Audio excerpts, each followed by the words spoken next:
Hey everyone, and welcome back to the Firefighters Podcast, where we seek to develop, inspire, and motivate the world of the emergency services operator through a series of wide-ranging conversations. Now, before we go any further, just hit that rate, follow, or subscribe button on whatever platform you're listening to. It's a key performance indicator for us and helps us reach even more people. Now, here's what we've got for you today. Today on the podcast, we're tackling a topic that's shaping the future of every fire and rescue service in the UK. That is how we find, grow, and promote the people who will lead us forward. Recruitment and development in the fire service isn't just about ticking boxes or testing skills, or it certainly shouldn't be. It should be about values, behaviours, and building a culture that people actually want to be part of. But with fluctuating application numbers, challenges in feedback and manager development, and ongoing debates around fairness and consistency in promotion, the reality is getting it right is pretty complex. So joining me to unpack this is Vallance, returning guest on the podcast. She is a chartered occupational psychologist and director at VCA Limited. This is the UK's leading provider of behavioural assessments for fire and rescue services. For more than 20 years, Hannah has worked with brigades across the country to help identify talent, develop leaders, and create fair, transparent, and values-driven recruitment processes. We'll be exploring questions today like, how do we attract the right people into the job? Just in the first place, how do we make sure development and promotion processes are trusted, consistent, and inclusive? And how can we plan our leadership pipelines so we're ready for the challenges of the next decade, not just the next vacancy? Along the way, we'll dive into what is values-based recruitment, talk about the feedback culture, coaching mindsets, and the growing importance of equality, diversity, and inclusion in shaping a modern, high-performing fire service. This conversation isn't just about HR or policy. It's about the future of who we are as a profession. Because if we get this right, it doesn't just shape the firefighters of today, it builds the leaders of tomorrow. I'll see you on the other side. Parts of the UK Fire and Rescue Service like this really get overlooked. How we recruit people, how we develop them, how we promote them, and how these are effectively the people that are going to lead us into the future. And it's not just about technical skills. It's about values, behaviours, creating a culture that people want to be part of. And I wanted to start our conversation with not only like fluctuating applicants and challenges in feedback and management development, having to be fair, transparent. How do we firstly adapt for things like fluctuating applicant numbers with recruitment? Because you've got to balance being an attractive employer versus being selective when the numbers are high, I suppose. Yeah, and it's really varying at the moment. It used to be they're always really high numbers, but what I'm hearing now from different services is they're not always able to anticipate that there's going to be really high numbers of applications. It is dropping a little bit, but you still need to be able to sift through them in the same way. You still need to be choosing the very highest potential that you've got from that pool. So actually, when the numbers are a little bit lower, from our perspective, it doesn't matter too much because we're still able to sift through. It is a weird societal observation, though, isn't it? Because it is a thing. And I can only blame myself. Well, I can't blame ourselves entirely for this, but the first responder sector as an entirety, I used to think it'd be really popular. Maybe not the police. Some people don't like the police. I love the police. Some people don't. But the fire service, we never used to struggle with recruitment. If I asked you to zoom out for a second and look at the sector, the job sector wider, why do you think people are having shorter careers and doing more different jobs now? We seem to not be in the mindset of I'm going to do so-and-so for 30 years. Yeah, that's been moving on for quite a while. And I think the more flexibility there is around the way that you can work and the more understanding there is about you're not just going to sell your soul to a company. You've got a life and you've got your own aspirations, and family is really important and personal development is really important. So it's not just about, I know that I need to leave school and I need to go to a company and they're going to pay me. It was all very transactional. I'll do this many hours. You pay me this, and then I'll go and I'll, spend... That was the Industrial Revolution thing, wasn't it? I'll get a pension, I'll work for the factory or the bank or the whatever. Yeah, and things have really... The pendulum can swing too far, where people get to you need to lay down in front of me and I can do whatever I like and I'm not really going to work for you and I'm just going to take the mickey. We don't want the pendulum to swing that far, but there is a big factor now of work-life balance. Like you see what they do in France where isn't the laws passed that you can't email past certain times in the evening? I remember Yeah, I remember reading something. It might not be a law. There's an out of hours working thing. I might have to Google it in Yeah. a second. But you're not allowed to like contact your employees. But fire and rescue service thing with that and all emergency service, it's 24/7, isn't it? So Yeah, it's and you like, see more people yeah. now who have on their emails, and this really works for me, when people will say, I will read my emails and I'll respond to emails at funny times. You've got it on yours, but I that's just have, me. yeah. There is no expectation to respond to that. And I'm the same. I might not work on a Wednesday because I'm doing something with my kids, but I'll be working on a Saturday afternoon because I've got some time. It's nice to have that flexibility. I know not everyone has, but When you're working with employers, certainly my words, not yours, maybe some people with entrenched mindsets from a older approach who may now find themselves in senior leadership teams, and you are perhaps talking to them about their recruitment campaigns or their development work, and you try to explain the need for these work-life balances, because some of it also got amplified through COVID, didn't it?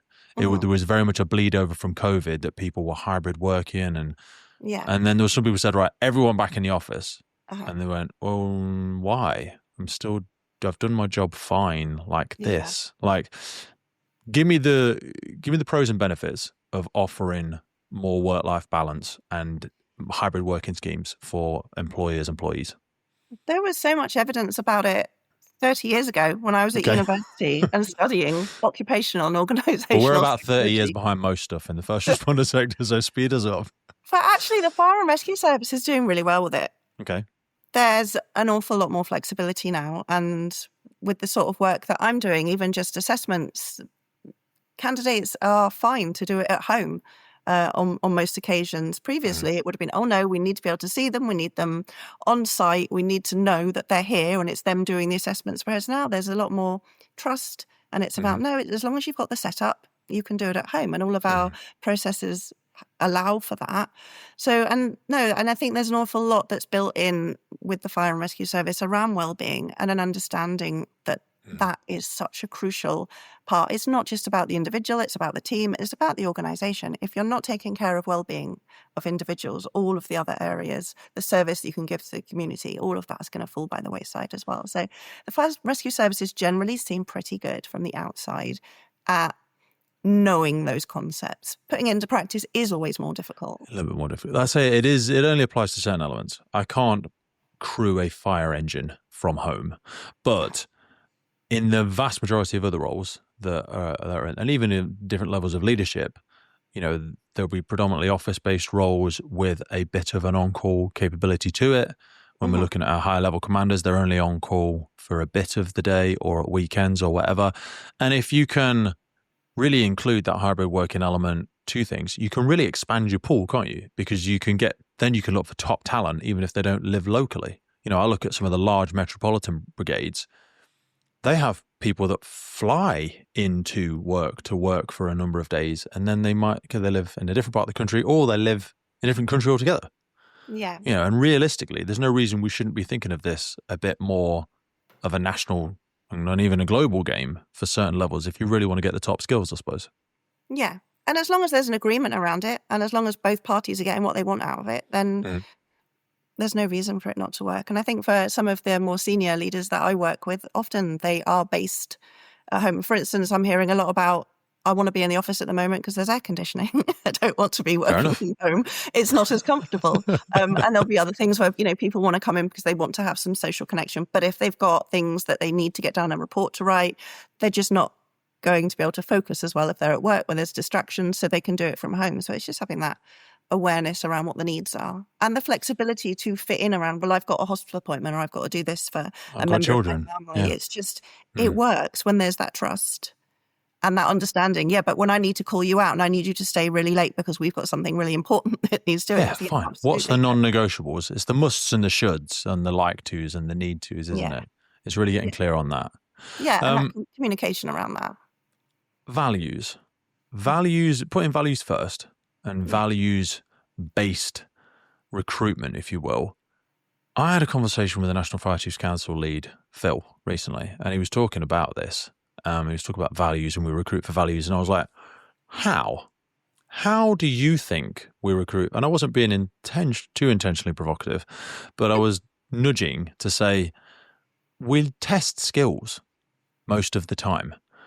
Talk to us a little bit about value-based recruitment, what that looks like in practice, and how it can shift organizational culture if we are even, because like when we put the episodes out on LinkedIn, a few people were like, actually you can do this and this and this and this. And I was like, great, I want to learn, like someone who actually knows and can not give me a political waffly answer.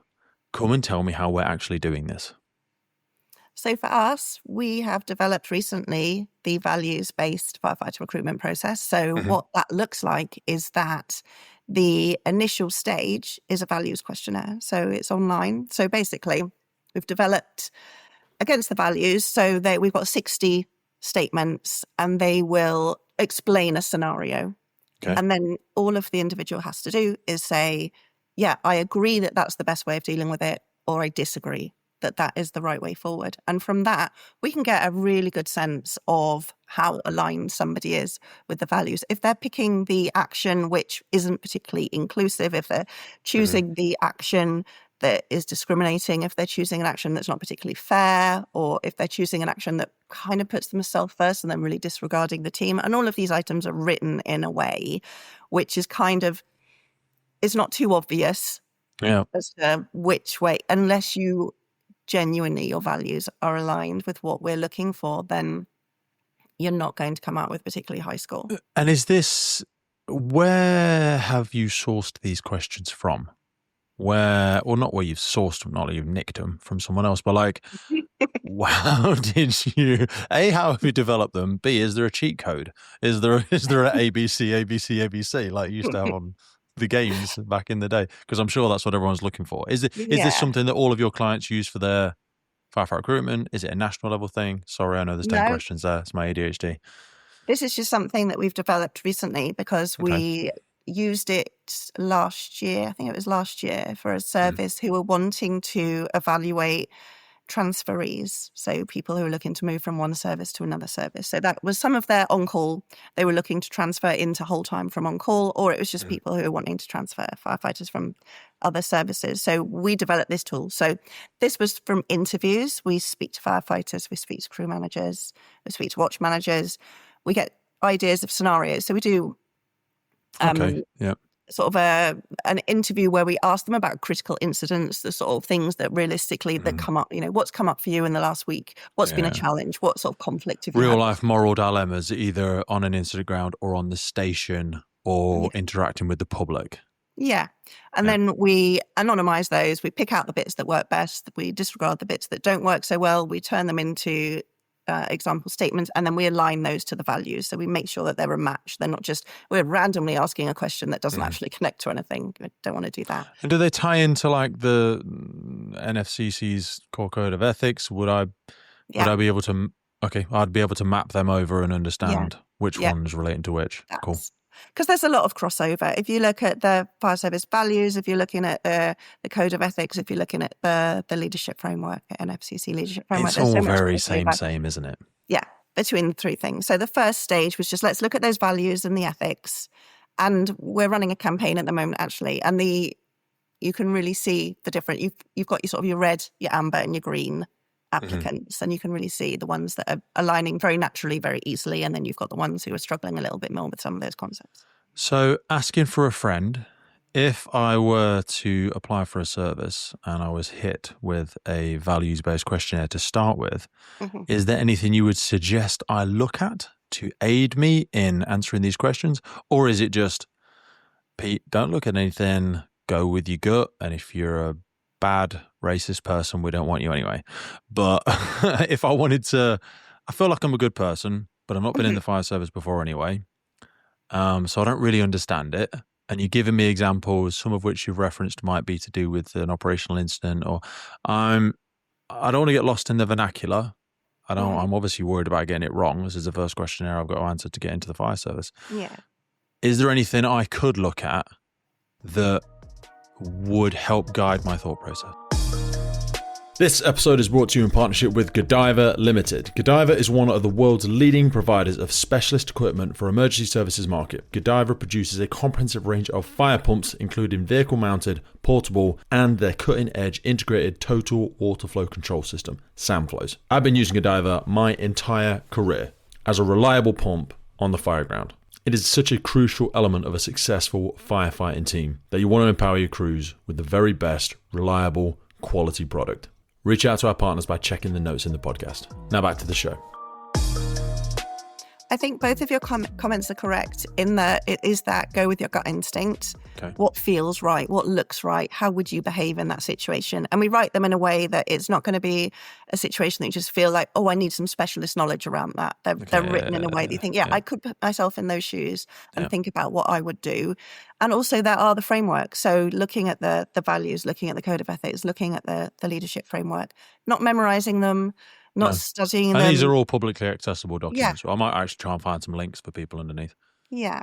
It's just looking at them and thinking, what does this mean about how people work together, how people work with the community? What are these frameworks? What are they trying to encourage people to look like when they're in work? And why are they trying to encourage them to be behaving in those sorts of ways? And it's all about making sure that you're considerate and respectful and fair. So it's inclusive, collaborative. It's all things that we all want in team members. So to flip it back on its head and pull back out a different part of the same question, we used to just test skills predominantly. I'm sure people will say, no, we also sat in an interview. Yeah, but it was a bit of the Wild West in my personal opinion. What's the downside of just testing skills? Because ultimately, sometimes when you ask the public, you go, what do you want a firefighter to do? They'll go, squirt water, climb ladders, save people. I don't care what colour their hair is or how many arms or legs they've got or anything else. How do we balance the testing just skills is not net benefit versus only testing? Because equally, you don't want someone who is the cultural icon that can't do the job. Yeah. Skills usually are pretty trainable. So, very much. I mean, there's certain things where, if somebody might be better with their manual dexterity than somebody else naturally, but it's something that they can work on. Their fitness, they can work on. And there's a lot of skills that it's just trainable. And even with some of them, the maths, because in some services, they will test maths and abstract reasoning, those sorts of tests. But a lot of that, with practice, you can get better at those things. Yeah. With the values, behaviors and ethics, it's not that they're not trainable, but it's much more difficult to train those. Because you're getting into the nurture of the human being, aren't you? Yeah, I always say it's easier to train a skill set. It's almost impossible to train a mindset.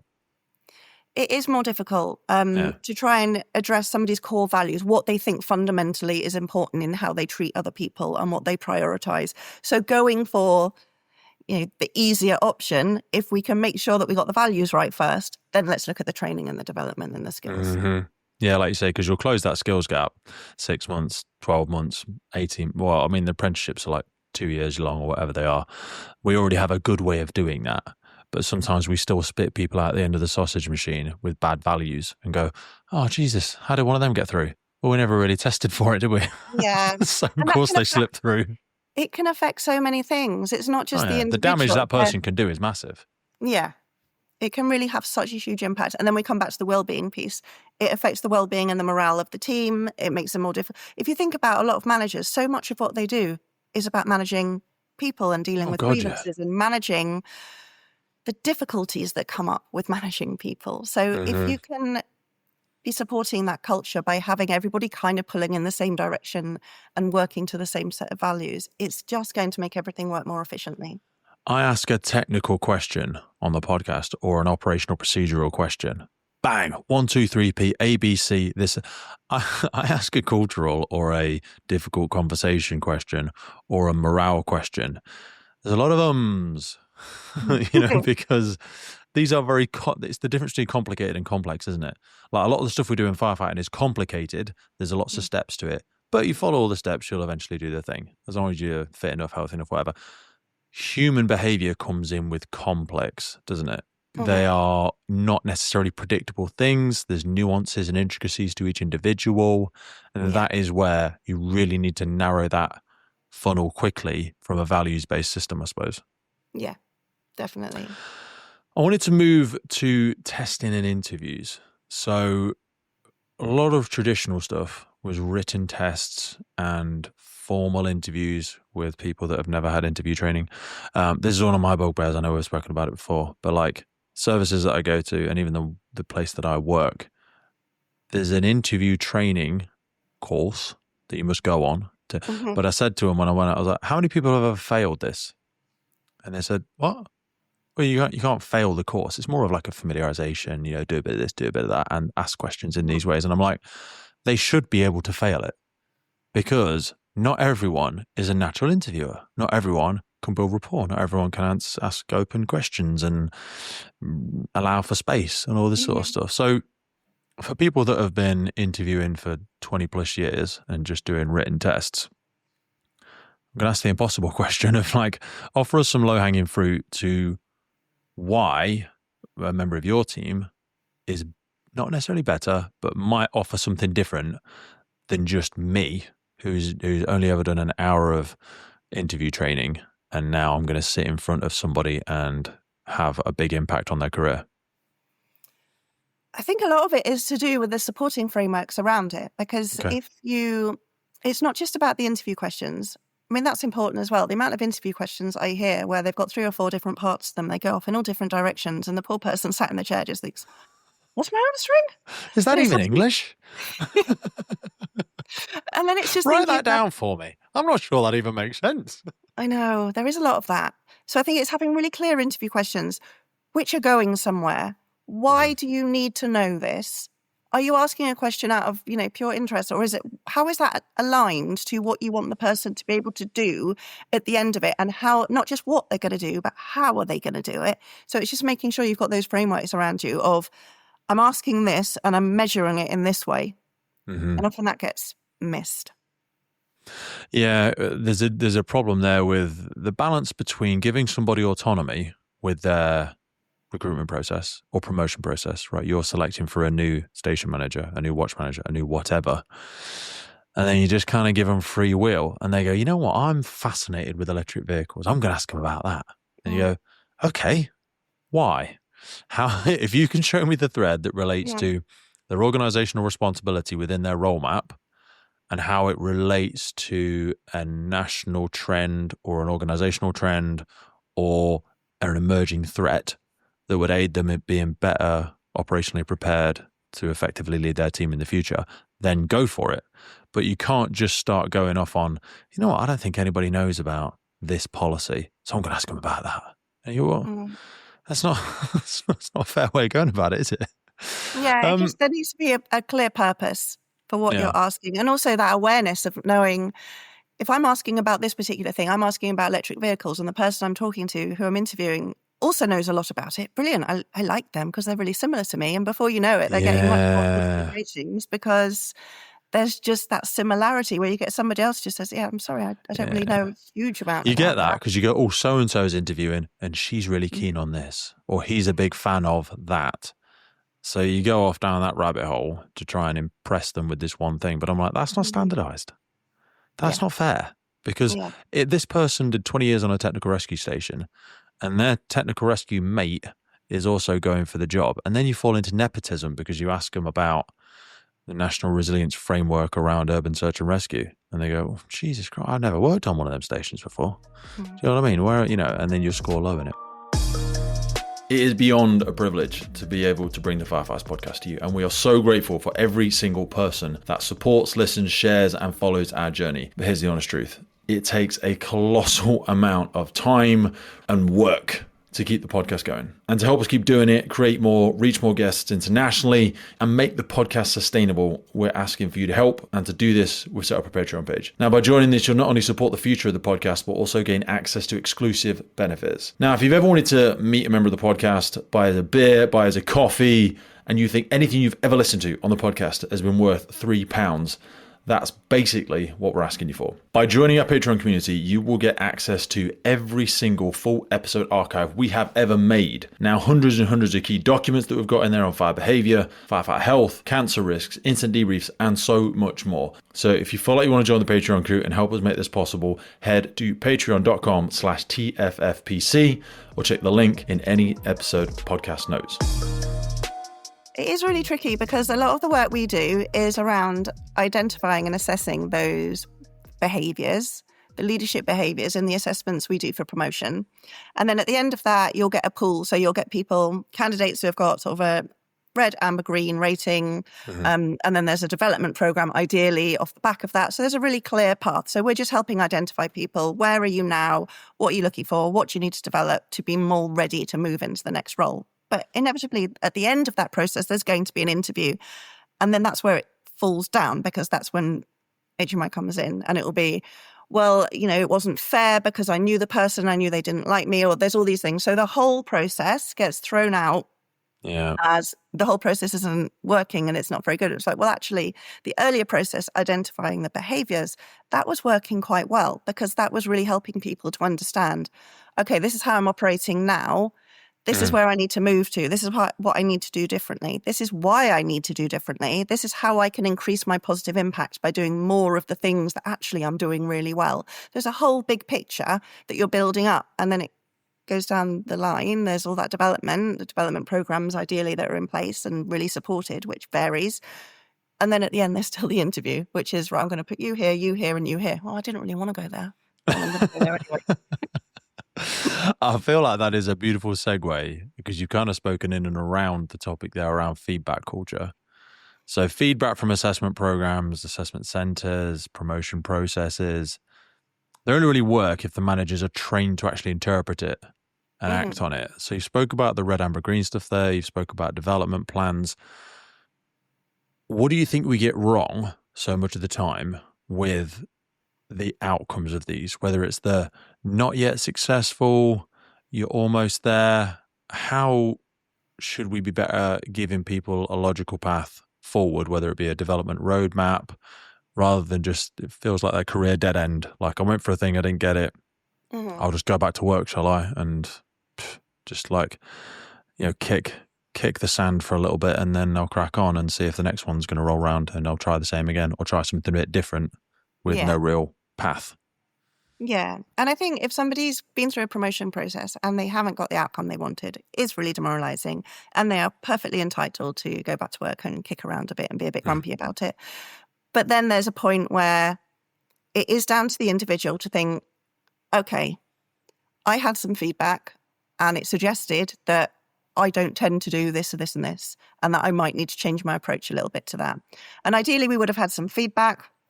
And we talked about those things. We talked about, well, these are the things you're doing really well, because everyone's got things they do really well. And these are the things that you could do a little bit differently. And let's look at why. And let's look at how your impact, how that's showing up at work. Because you're doing it in this way, it's showing up in this way.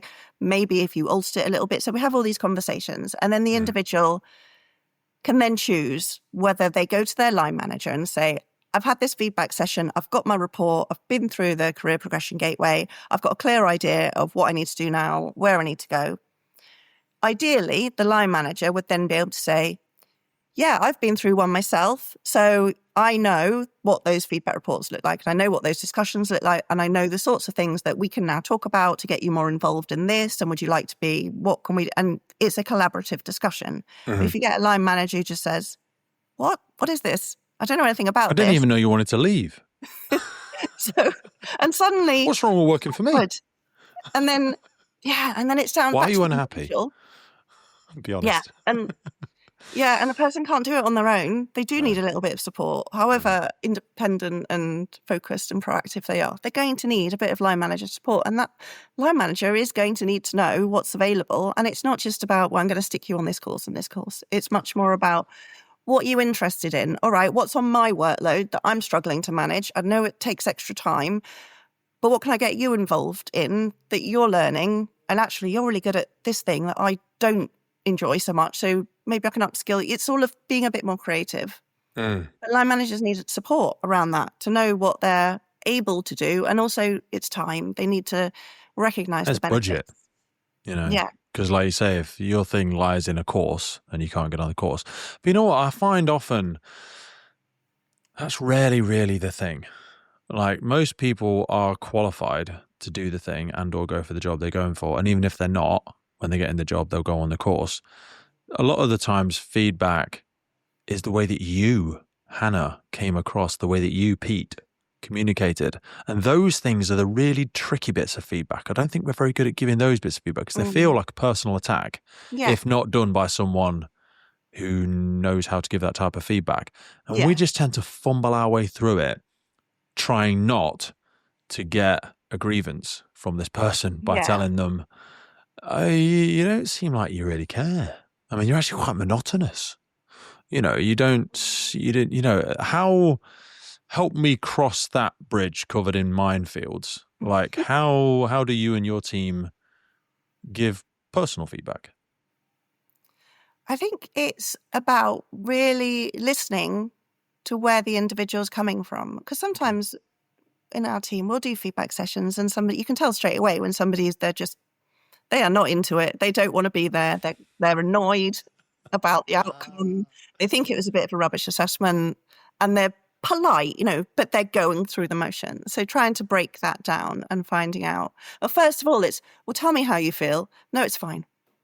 No, Well, this is the thing, because you're in the sector that does this. There might be people thinking, "Oh, Hannah's doing the thing. She knows the game. She's doing. I know what you're doing. You trained me to do the same thing. I know what you're doing." Do you know what I mean? Yours is probably a very unique way of being able to give feedback within a team that also is trained to give feedback. Yeah. It's probably like the psychologist helping the psychologist.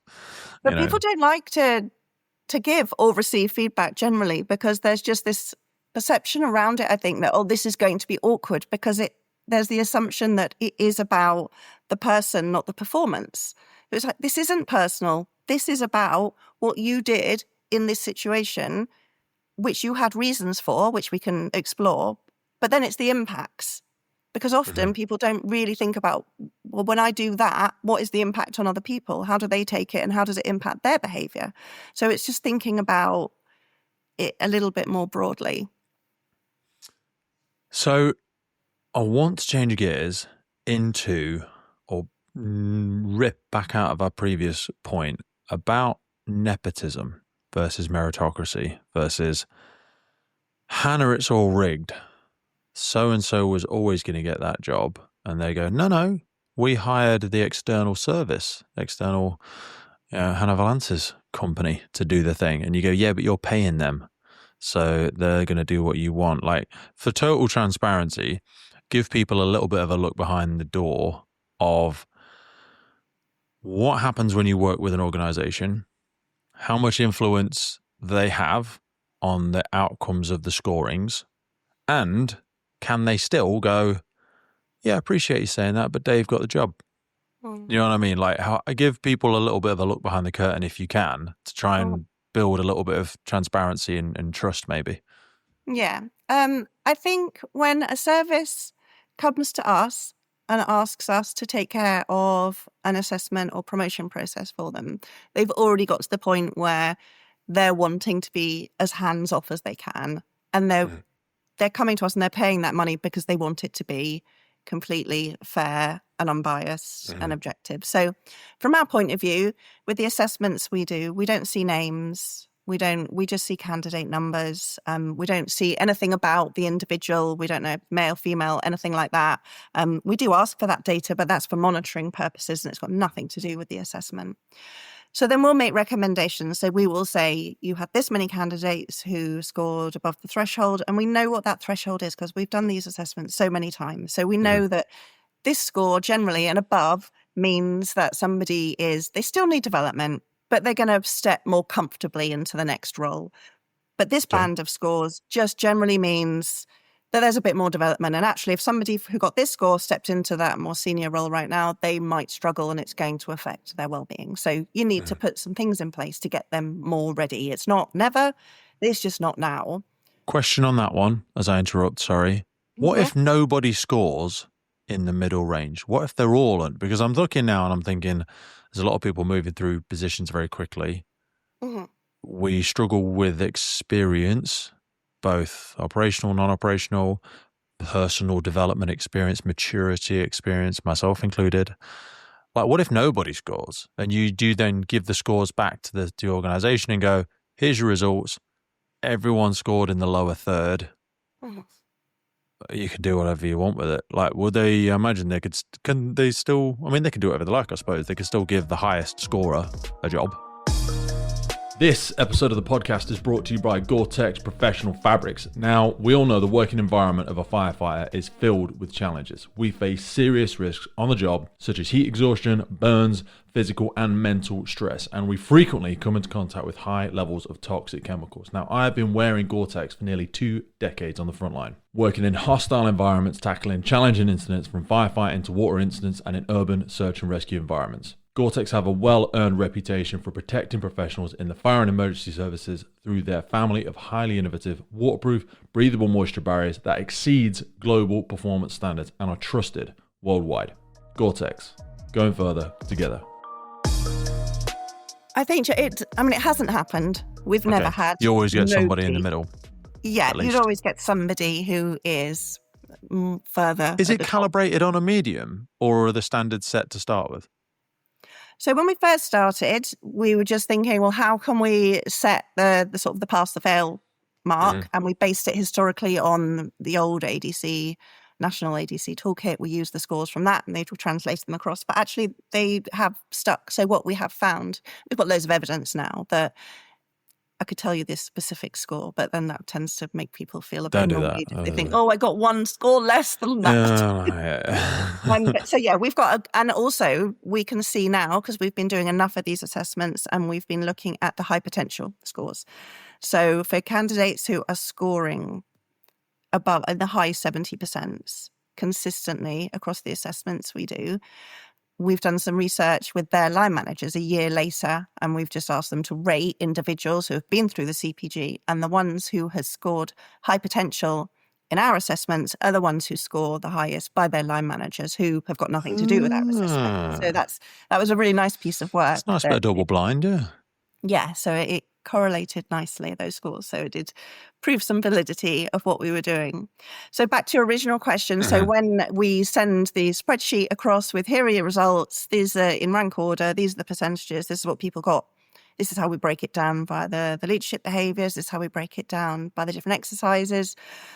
From there, generally, services will then say, okay, so we've got a development programme. So these individuals would go onto a development programme.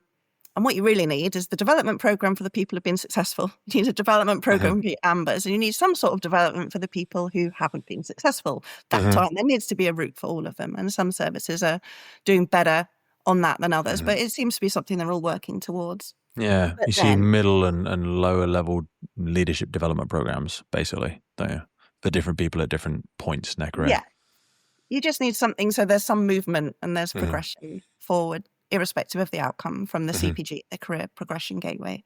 But as you said, there's still at the end of that process, you've got all the fairness and objectivity, but often the last bit of the process is an interview. Okay. And it is difficult. I think most services handle it in a similar way. And it's interesting that some fire services, I think it's to do with culture, some will get complaints about, oh, I don't think it's fair. I didn't like that this person Do they do the interviews, though? Because you do the interviews as well, don't you, in certain circumstances? Can I get like a halfway package where you just do the assessment but you don't do the interview? And then I can also get a package where you do it all? No, we don't tend to get involved in the interviews. Oh, I thought you did a few interviews as well. I apologise. We have done, so it's different when you get to assistant chief, deputy chief, any chief fire officer work that we've done, then some of our psychologists will sit on the panels for those. But I think they should. Yeah. Yes. We've seen it go wrong way too many times, and we seem to have this. I think there's a lot of data that says we are perhaps not best placed to solely pick our leaders. They're my words, not yours. But I very much think we could do with a little bit of outside observation and a pulse check. Yeah, I think there is more that could be done on that. Some services are doing a really good job with that, and we have been involved. Well, if you're going to put this person in power of 30, 40, 50, 60 more million pounds, it's worth spending an extra couple of thousand on making sure you get a good one, I would say. Yeah, and there's some good profiling that we can do where there's 3 different psychometrics. It's the personality profiling, but there's one in particular that's sort of looking at that risk taking. It's looking at the dark side behavior. So when you're under pressure, Oh, the dark triad. I thought you were going to go there. Yeah, it's Hogan inventory. So it is interesting. It's when you're under pressure, when things are difficult, when you're not at your best, what does that look like? Yes. That echoes back to a few recent conversations I've had. So I had one with a leadership development. He was a guy, but I think the organization he runs also works with women. And they do like an away trip they have like sheepdogs that they train as well. And when people get under stress, the way that they behave and the way that they lose control or try and assert themselves on it. But another conversation I had was a lady that she spoke a lot about scapegoating and narcissists and Dr. Oh God, I'm going to forget her name. Dr. Natalia something. I apologize. Sorry. What happens if you do character assessments and personality profiling and you go, oh God, there's a narcissist in the midst, or there's a psychopath, or because there is, like my words, not yours again. I've seen there's an old Professor Hare, there was the hair test. Do you remember the hair test? Do you ever read about? The hair test was a guy who was asked to do, he was a psychologist, or might have been a sociologist, asked to do assessments of prisoners to see how many psychopaths there were in prison. And they went, oh, right, there's like 90% psychopaths. Okay, but just to double blind it, let's just do a general public population study. And they found that a lot of people that had sociopathic, psychopathic, narcissistic tendencies tended to gravitate towards the top of organizations because sometimes those trends are useful and get you places. Like, have you ever done, maybe don't answer that question, what if in an alternate universe you did a character profiling and went, oh my goodness, this person's in the organization? That's probably a really rubbish question to ask you. Sorry. Feel free to skip over it if you want to. But like, what sort of stuff do you ask in these character profile and these psychological testing assessments for senior leaders?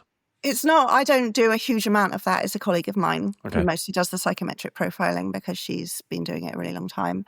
But we create the reports and they're really lengthy, really in-depth reports. And then so my colleague Louise will do is she will have validation interviews. So she will sit down with the person and it's an opportunity to say, your profile indicated that you may tend to prioritize this or work in this way. What do you think about it? And she'll ask specific questions and then they'll have a conversation around it. So she's getting more information at that point. So it's not just, because it's self-report as well. All of these personality questionnaires are about what do you think you're like? And then for an individual, there's still that awareness. I'm doing this for an assessment process. So there's scales in there, the sort of lie scales or exaggeration scales that we can see if somebody's trying Everybody loves me, Hannah. You should see when I walk in the office. There's nothing but smiles. It's amazing. I don't know how I do it. No. Everyone just seems to respond so well to my motivational approach. Anyway. But what we do is then we'll write up those reports and then we pass them over. And generally, there will be an HR team that will take care of that. They will take those reports and then decide where to go next. So at that point, we can make recommendations, but then we step away. Does 360 feedback come in anywhere? It's not something that we do. I know a lot of services are starting. They're doing it internally. And then it only goes to the HR team. And because it's within the organisation, sometimes people then go, and we don't want to externalise everything. Because then that just shows we don't trust ourselves, and that's not where we want to be. Complete absence of psychological safety or any kind of trust or belief that we're true meritocracy. But I still don't think we're where we need to be with 360 feedback. I feel like it should be included in maybe yours. Whatever someone is doing, it should be included. Because like you say, everything that's self-reported, I could just lie to you. I can just lie to you. I think with 360, there needs to be, again, a really clear idea of what are we doing with this? You're gathering all this information on an individual from other individuals and you're collating that report. Then what? You need to be doing something really clear with it, because if somebody is getting a very clear picture, a real sense of their behavior is impacting other people in this way, or they're not working as effectively as they could, and it's actually impacting the team, it's impacting service to the community, what happens then? Yeah. And that's where it starts getting very complicated. But equally in the opposite direction, if the 12 people or 6 people, these, we've picked different people each 4 months, and across the board, this person is just admired, trusted, professional, positive, reliable, they might be doing better than the manager. Do you know what I mean? They might be the real cultural architect taking the team forward. And that needs to lead somewhere as well. In fact, that leads me into that question around like spotting high performers, like horizon scanning and developing. Because we say we nudge towards this a lot. People go, oh, we're looking to spot top talent. And I know we've done direct entry. In fact, you guys and girls were involved a lot in some of the direct entry processes, weren't you? Mm-hmm. I think you were. Yeah.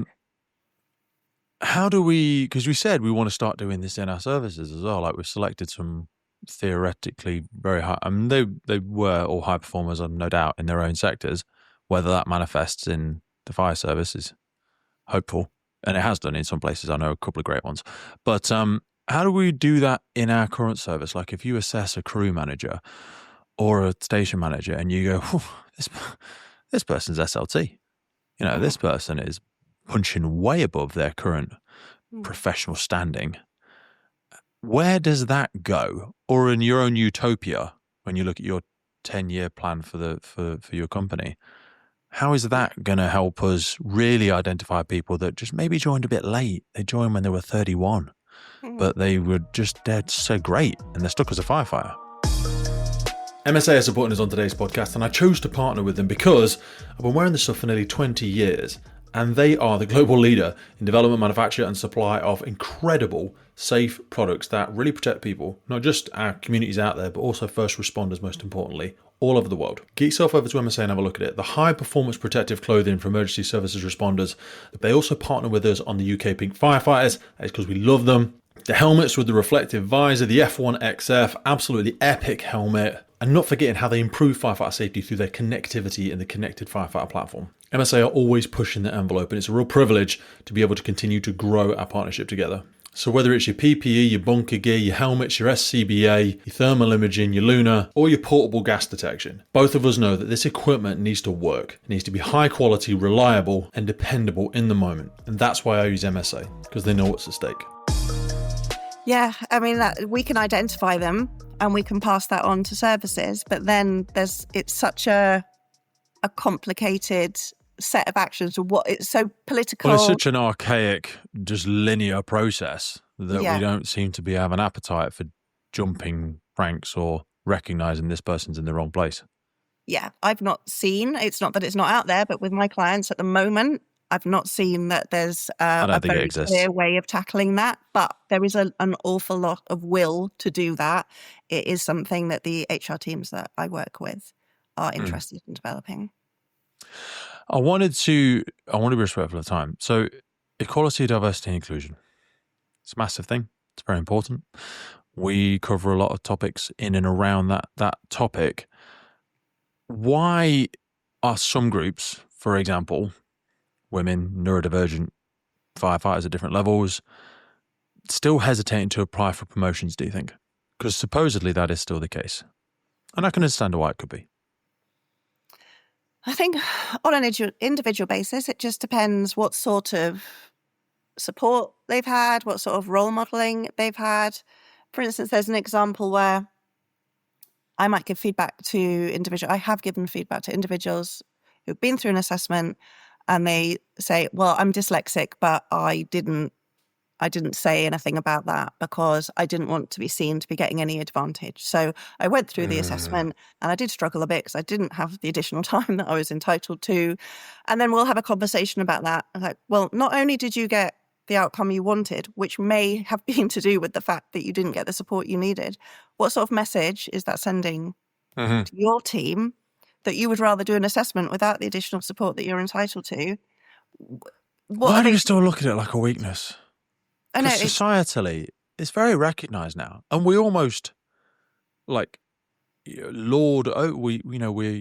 we idolize some of the incredible neurodivergent leaders in the world and go, oh, this person's kooky and this person's really driven and this person's, has high function ADHD, or did you know so-and-so was dyslexic and so-and-so was dyspraxic? Yet we still feel like it's a failing for us to admit to having that. I don't think that's a fire and rescue service problem. No. From a lot of the services I've spoken to, I think maybe it was in the past, but it's getting an awful lot better. But then that comes into the psychology part of it. For a lot of individuals, if they get to middle age and they struggled with learning back when they were at school, so a lot of attitudes and beliefs and behaviors that were laid down when they were in that environment, when they were at school and they felt like they were struggling to keep up. Special those needs. sorts of things, Yeah. that really impacts an individual. So some of the decisions that they're making as adults and some of the beliefs they've got are basically the belief that they formed as a 5 or 6-year-old when they were getting treated a certain way in school. So trying to unpick that. And, we can talk a bit about it in some of the feedback sessions, and it's really interesting about, actually, this isn't about your career now. Some of this is about how you were treated as a child and some of the things that you need to work through to feel more comfortable. Don't make it too personal. I will burst into tears. Because, if you're special, they ring your parents. If you're gifted, they'll ring Mensa. But when I was growing up, and probably when you were growing up, we were just a bit special. You know what I mean? It was, little Pete seems to really struggle focusing in classes. And he's super disruptive. And he needs to be moved. So we're going to stick him with that kid that wears the helmet and the other one licking the windows. They're my words, not yours. I'm not trying to generalize about people with special needs. But do you know what I mean? Back then, that's what it was. We didn't have as much of an appetite to really have a sincere interest in, this is a person with a different lens through which they view and interpret the world. And we just don't have the tools to help them. There are a lot more tools out there. And you see adjustment, you see workplace stress risk assessments, and you see reasonable adjustments, policies and procedures coming out left, right and centre in the UK Fire and Rescue Service now. And I think to myself, how many people did we lose from this sector over the past 60 years just because there was nothing like that there? Yeah. It does have such a huge impact. I was talking to a friend of mine recently who's a teacher of 5, 6-year-olds. And this is someone who I went to school with. We were at school when we were 8 years old. And she was saying, I'm just not sure that we had any neurodivergent people in our class at that age. Oh, really? What about that kid? Oh, yeah, maybe that. Oh, yeah. That kid who used to get, stuck in the, maybe that. Yeah. And then once we what started. About the one who used to come in and scream for 5 minutes and then they would take him out? Oh, yeah. Never did know what happened to him. Well, he works at NASA. But we just didn't have the tools to help him back then. Yeah. And I've had conversations with people giving them feedback, and they've struggled with an assessment, a behavioural assessment, and they're looking to get promoted. And then we talk about, okay, so what element of the role do you think suits your skills? What are you particularly wanting? And then it turns out that, well, no, I just actually would rather sit in a really small office and deal with data all day. Okay, so this role that you were wanting to get promoted into, do you feel that that's the best fit for your skills? Yeah, no, really, I wouldn't want to deal with people. Okay, so maybe the role you're currently in, where you do get to sit in that office and deal with data an awful lot, maybe that's where you need to be because that's your skill set and that's where you're comfortable. So sometimes it's about... That's tough, though. If you are a knowledgeable, intellectual, high-performing person, but you struggle with working with other people. Because often, no matter which way you want to go up, you're going to have to manage somebody. Whereas, we've seen this in CEOs outside of, obviously, our sector, but where they'll go, I'm not and they get in a CEO because they were actually best at brand design, or they're actually best at back engineering the sales process or advertising or whatever it is. There'll be parts of our role that are very much that. And people will probably see them as a real limitation to their progression because it is a really annoying thing where you go, area manager group, whatever, station manager A in this role, operational, in charge of 2 stations. Oh, we're going to put him in procurement because that's the obvious sideways move, and we go, that's That's a very difficult one. And we see this very much so when you get to senior leadership teams and they go, this person's now in charge of a massive budget. They've never done anything to do with 15-year financial planning. No wonder that is in a hole. Do you know what I mean? There is a real thing where the process has to be specific for the role. This is why I struggle a bit with pools, because pools at crew manager level or leading firefighter, it's similar because everywhere they're very similar. But, there's a lot of non-operational watch manager roles. And then as you go up, the variety just expands into different specialisms, doesn't it? So how do you factor in that element of generic pools to these are people we believe have the potential to operate at that level, then getting into the niches of job specifics? I think this is when interviews work right, is when you have conversations rather than the traditional interviews where an individual sits down with the interview panel and they talk about, well, these are the roles we've got and these are the, what is it that you're looking for? Where do you want to move to? What interests you? And I appreciate that's really difficult when you're trying to fill all the gaps that you've got and you're trying to do it as efficiently as you can. But I think having a little bit more conversation about, well, where do you want your career to be going? What skills do you want to be developing? What skills are you bringing that you've already got? I think rather than just, well, here's a pool, right, we're going to take the top person. And I don't know if this happens. I think there's usually some interviewing. Do you think around. We should make it public, or the scores in the pools? What do you mean? So you do a job thing for us. You get all the successful candidates, red, amber, green, whatever it is. Should I, as a service, make that information available to all of the candidates? What's the pros and the cons? Well, I think they already, from our process with the feedback reports, people can see where they got the red, amber, greens, and anybody can go and compare their scores with their other colleagues who have also done the process and see their feedback reports if they choose to. There's no hiding. But it doesn't tell me what number I am. It doesn't tell me I'm 12th out of 12 or 12th out of 20. Yeah, I think that sort of information doesn't tend to stay hidden for very long in the fire and rescue service. No, but it gets around in the banter and the back room, and it's self-reporting. So you ask someone, how well did you do on a test? They go, smashed it. Yeah. Absolutely smashed. So you get the job. No, I didn't get the job because, Jim is friends with James. And you go, well, no, actually, it's because you came fourth. And they gave the job to the person that came first. And that's the thing about transparency. I get that we don't want everybody to see that Pete scored the lowest, because then everyone will go, oh, God, I thought he was good at his job. Rubbish. But there is an element of saying maybe the top 50% of the list would just, and this is outside your sphere of control. Sorry, I'm asking you a rubbish question here.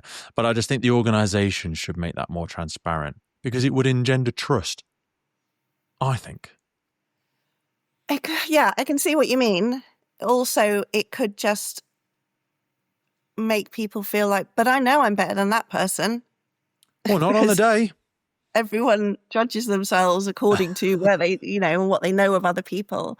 The reason we don't give scores out on our feedback reports, and we do say to clients, we would suggest you don't share the spreadsheet with the scores, simply because if you are given the choice between, you can have this feedback report that will explain your performance and behaviour in relation to a red, amber, green rating, and it will really go into the wheres and the why-fors of why you behaved that way and what you showed us and what that indicates that you might be like in your role on the watch or in your team, or we'll just give you a number. Yeah. You go, well, it wasn't one, was it? So never mind. Yeah. So people just want the number because they just want to think, oh, did I do better than anybody else? We're binary and what thinking. we want people to take away is, what does that number mean? What does it show? Also, to argue the case, sorry, because I don't want to respect our time. If there was a top 5 and I go, right, Hannah, James, Sam and John have just been given jobs, I know I'm next, because that's fair. But if I just get, you could say once everyone in the green list has got their jobs, the ambers will be next. But it's, I don't know. That's why I'm not in this job. I get to ask impossible questions because it's not my. I think it really varies. Some fire services do it that way. I think they should. greens go into a pool and then it's very clear, or there'll be others where after the CPG, there's an interview at that stage as to whether somebody goes on to a development program for a particular role, or for some, it's everyone goes on a generic development program, and then there's interviews for roles. So it really varies. There's not. I think all the greens, this is my opinion, whatever it's worth, all the greens go into the thing. They get the order. Number one, do you want this job? No. Okay. Number two, do you want it? No. And then the number one doesn't go to the bottom of the list. They just get offered the next whatever the thing is, because they should, because they scored at the top. And I've many, many, many, many, many times not scored at the top.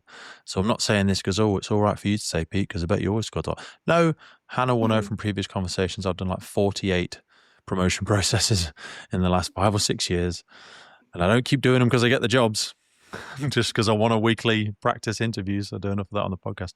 I want to be respectful of your time. So I would love to look for a wrap up of, I can't afford your service, Hannah.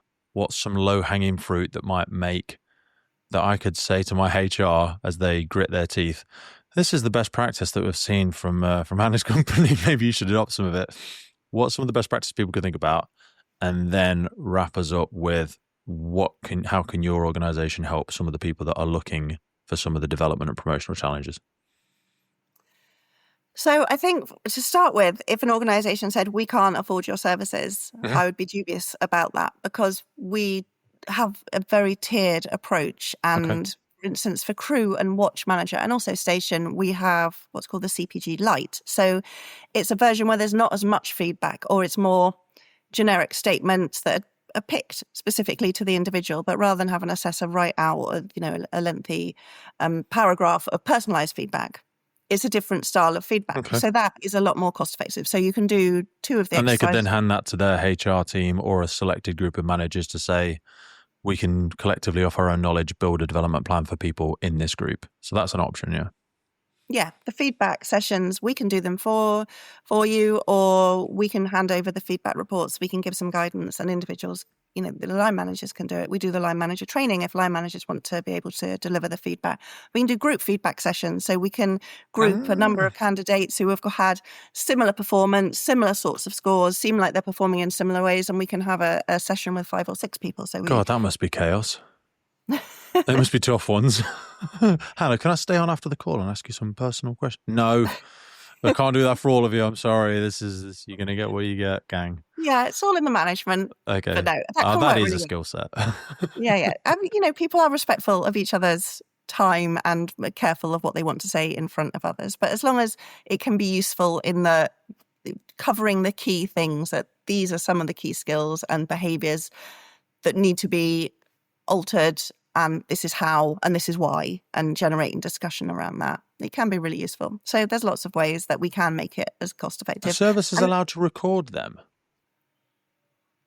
There's some things that we record. No, not feedback sessions. We don't. No, I wouldn't have thought so, because it would be useful for a lot of people, but then everyone would have to sign it off. And with respect, that's your kind of intellectual property and your skill set that they'd then be taking a recording of and creating their own training package out of, which would be a bit naughty.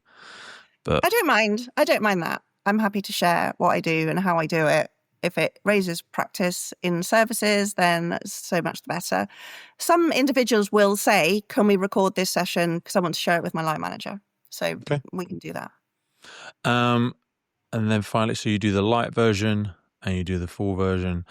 Just to give me a little bit more depth on the senior leadership stuff, because that seems to be an area that there's widely varying approaches, and there's different opinions on what a senior leader should and shouldn't display in terms of their values and in terms of sometimes even qualifications. So what do you do differently for senior leadership teams?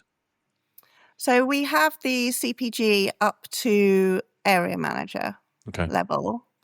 So specific exercises against the leadership behaviours, it's the same, because we want it to be the same at all levels. So whether you're a crew manager or an area manager, it's 2 exercises. It's the role play, it's the case study, it's measured against the leadership behaviours.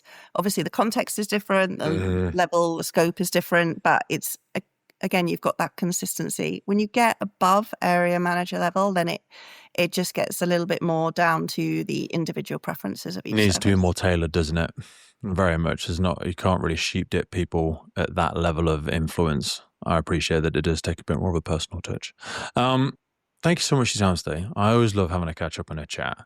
If people want to find out more, we're going to drop some links underneath here for you to go over and take a look. We're not going to put Hannah's email there because you could just go through the website and that'll be the best place for you to go. Is there anything else I forget? It's VCA Limited in case people forget to go and have a look underneath, but there will be a link to the website there. Any closing thoughts that you'd love us to finish with? I'm just trying to think for individuals who are a bit apprehensive about promotion, or, they'd like to progress, but they're just not sure it's right for them. I think I'd really urge people to have a go. I think because see it as a diagnostic. If your organization uses the CPG and you're a little bit concerned about it, in general, what we do is we'll have a briefing session beforehand. So I'll be on that call and I can answer any questions. There's an e-learning. Oh, dear. Okay, cool. Yeah, that works really well. Really enjoy doing those. So I can get all the questions. I can try and make people feel. Which informs your bit moving forward as well. It's like a self-perpetuating cycle to make it more of a productive process for everybody, isn't it? Yeah, the more comfortable people feel, the more confident they feel, the better they're going to do. And then, that works for everybody. So I think seeing it as a diagnostic, even if you're not sure, just think, well, I don't know what the outcome is going to be. I'm not going to be tie myself to that too much. I just want to find out, what am I doing well? Where am I having the best impact? What are the things that I could do a little bit differently and why? And just get that little bit more information to work on. And if they're not ready right now, they probably will be at some point in the future, and then they'll have more of a plan to work on that, because that's something that goes in the feedback reports as well. Absolutely love that. So if people want to head over, VCA Limited, this is not a paid thing, by the way. Hannah doesn't pay any money to come on here. It's the UK's leading provider for behavioural assessments for selection and development in the Fire and Rescue Service. There is a whole host of stuff over there. It's Career Progression Gateway, Exercise Catalogue, the workshops, the feedback and coaching, the neurodiversity, the psychometrics, and a bunch of useful recruitment stuff. So go over and take a look. The only reason I'm super interested in it is because it validates my way of sort of when people question things, I go, well, no. I know Hannah. I've spoken to her. I've seen her services. I've seen how it acts in the organisation that I work for, because total transparency, Hannah has worked with the organisation that I work for. And I know it's legit. I've seen a little bit behind the curtain. So thank you so much for the transparency today. I really do appreciate it. Please enjoy the rest of where you are. We won't share where you are, but you are having fun with your family at the moment, and I hope you have a wonderful time, and I look forward to speaking with you again soon. Thank you, Pete. It was lovely talking to you. Well, that's it for today, folks. Hope you took a lot away from that episode. We started the Firefighters podcast to develop, inspire, connect, motivate, represent, and most importantly, celebrate the world of incredible emergency services operators and the wider sector through this series of wide-ranging conversations. We really love creating this podcast and bringing it to so many people. Did you know you can also find these on YouTube? We do a lot of video podcasts now. You can head over to our YouTube page and follow, subscribe there. And as a final ask from us, whatever platform you're on, please rate the podcast. It really helps us as a key performance indicator to reach more and more people. I've been your host, Pete Wakefield. This has been the Firefighters Podcast. And wherever you are in the world, please stay safe, be happy, live with intention, and where possible, please remember and support your firefighters and first responders. I'll see you next time.